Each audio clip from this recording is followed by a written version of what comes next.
All right, so there's a new book out. It's called Epstein: Dead Men Tell No Tales. It's by a gentleman by the name of Dylan Howard, and Dylan is on the line with us right now. Dylan, how are you? Good morning. How are you? I'm doing well. This is fascinating to me.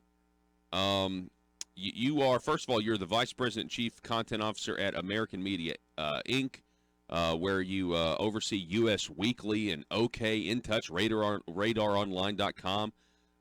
What can you tell us about this new book that you've got out called "Dead Men Tell No Tales" about Jeffrey Epstein?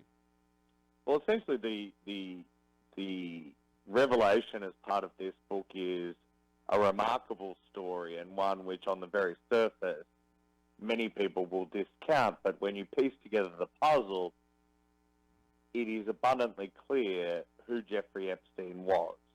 Not only was he a controlling and manipulative figure who sex trafficked underage women, he was also an individual whom was working as a international spy for Israel's Mossad, using the classic honey trap system in which the rich and powerful that he associated with were being set up, recorded, not necessarily always in the most nefarious sexual circumstances, but the conversations that he was having with those individuals was being passed back on to intelligence. Now, it's easy to say, sure, that sounds like a conspiracy theory, but consider this. As part of our research in Epstein: Dead Men Tell No Tales, we speak to a former Israeli spy by the name of Ari Ben Mashani. Ari Ben Mashani happened to be the handler, the person who would look after the asset, if you like, the spy. And he, in the 1980s, was the spy handler for Robert Maxwell. Robert Maxwell is the father of Ghislaine Maxwell. Ghislaine Maxwell is Jeffrey Epstein's former lover and the woman who is said to have procured these young women for Jeffrey Epstein, a claim that she has denied, but nevertheless is being investigated by the FBI for being a co-conspirator. Now, Ari Ben Mashani, in Epstein: Dead Men Tell No Tales, explains about a late 1980s interaction in which the business of Robert Maxwell was handed off to Ghislaine Maxwell and Jeffrey Epstein. Wow. I mean, that's such a lot of information right there. Okay, so you're saying so he was intelligence. So I want to remind the audience. So the former labor secretary under the Trump administration took a lot of heat when all this came out because there were charges that were supposed to be brought against Jeffrey Epstein, significant ones, and Alexander Acosta essentially let him off. And it was reported that he said the reason he let him off is because he was told Jeffrey Epstein was intelligence. Now, I've talked to some attorneys that say, you know what, that may be, but if you're going to let somebody off on these type of charges, there needs to be some sort of documentation. Like, give me a document. Give me something I can point to that says this is why. That didn't happen as far as I'm concerned, which is why everybody, was so mad at the former labor secretary, former prosecutor down in South Florida. Well, I believe Alex Acosta was essentially a patsy in all of this. The reality is, again, as part of our investigation, myself and my co-authors, who have been covering this case for 5 years, unearthed a document that would have actually, if Jeffrey Epstein agreed, avoided a grand jury, and he would have served 0 jail time. So he was actually offered an even sweeter deal than what he ultimately ended up accepting, which goes to show that there were forces at play. And also think about this. The FBI accumulated more than 32 women who had alleged that Jeffrey Epstein trafficked them in the 2000s. Yet despite that, the FBI handed this off to local law enforcement, and local law enforcement prosecuted the case. When the U.S. government at a federal level had the opportunity to take this case head on and chose not to. And the question has to be asked, why? I don't think that Alex Costa, by any stretch of the imagination, is the individual that we should be looking at saying, Alex, explain yourself. I think it goes much higher and much deeper.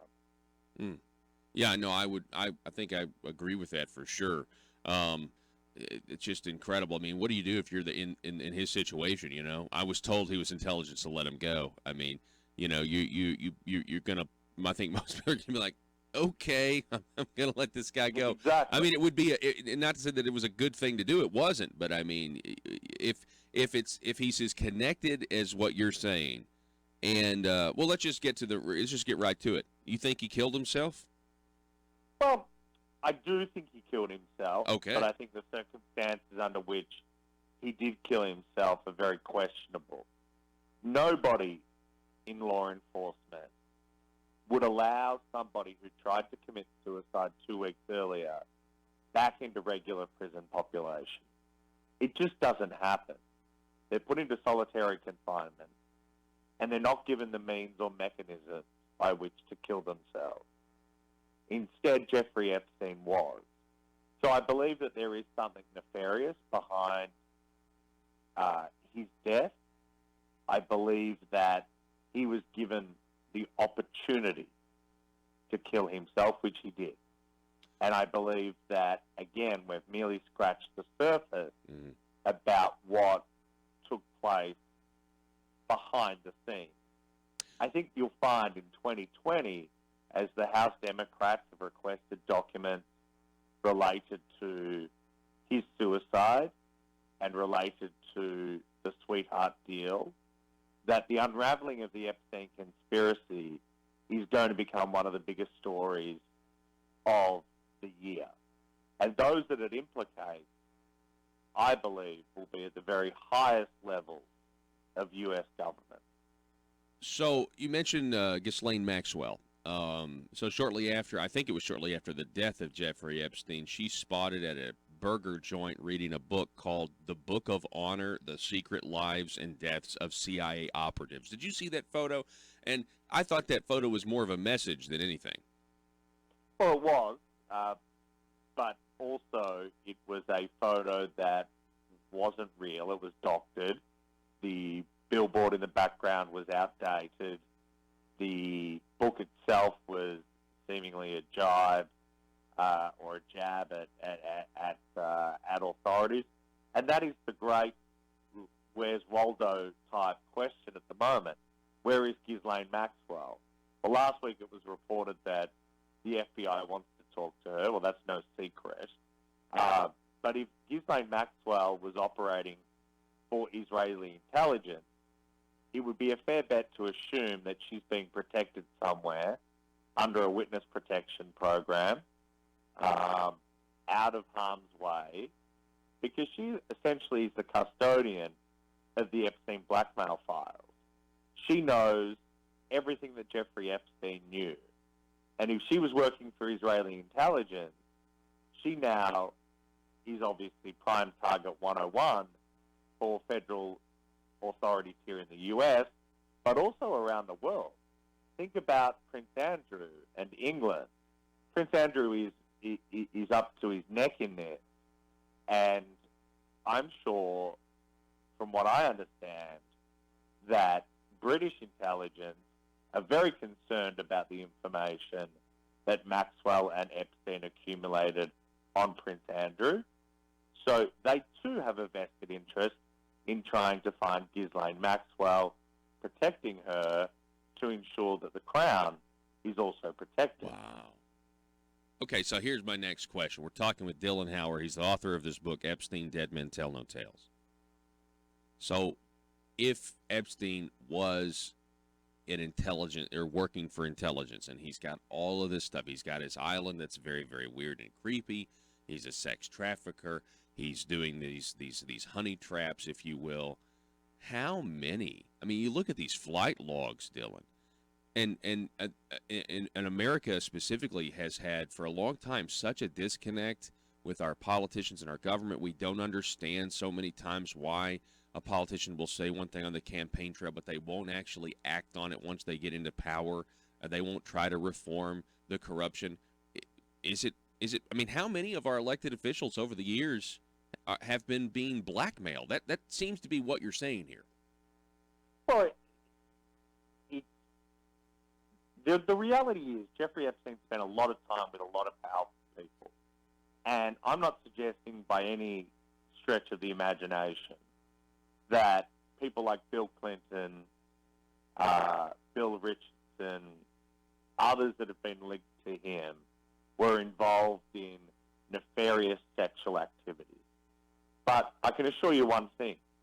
They weren't talking about the NBA playoffs. So whenever these individuals were in the company of Jeffrey Epstein, everything they said and did was being recorded. How do I know that? I've seen hundreds of photos inside his home. Each room had a camera. They were all rigged up to one central room, which then fed into an office, and that office had industrial-sized photocopying machines, and everything was being recorded and stored on devices. So consider that during the time that Bill Clinton spent with Jeffrey Epstein, his wife was a senator and she was also the Secretary of State. They weren't talking about the New York Knicks in the playoffs. They were talking about international diplomacy and international issues. Information which was very highly valuable to foreign governments. And Jeffrey Epstein trafficked in that information.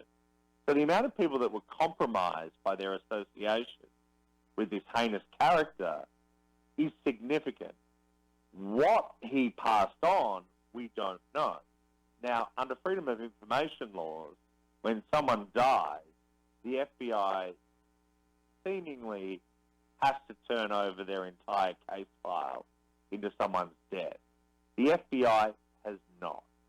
And myself and my investigators have actually sought to have that file released, unredacted, through those laws, and have sued the FBI to do so.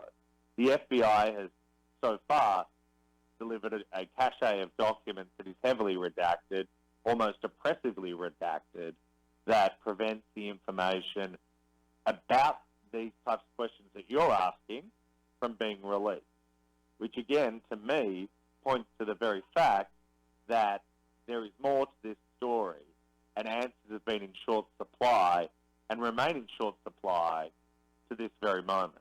Wow. That's absolutely fascinating. I just hope, Dylan, and I know you hope as well, that the truth comes out. And especially, I'm hoping it comes out this year. You know, I hope it's I hope the concept of the year 2020 gives us a 2020 vision and into all these matters, because it's so important. I mean, the people need to know the truth. Well said. Very well said. Well, Dylan, I appreciate it, sir. Thank you so much. It's great to meet you. Keep up the good work. Happy New Year. Yes, Cheers. sir. Happy New Year to you as well.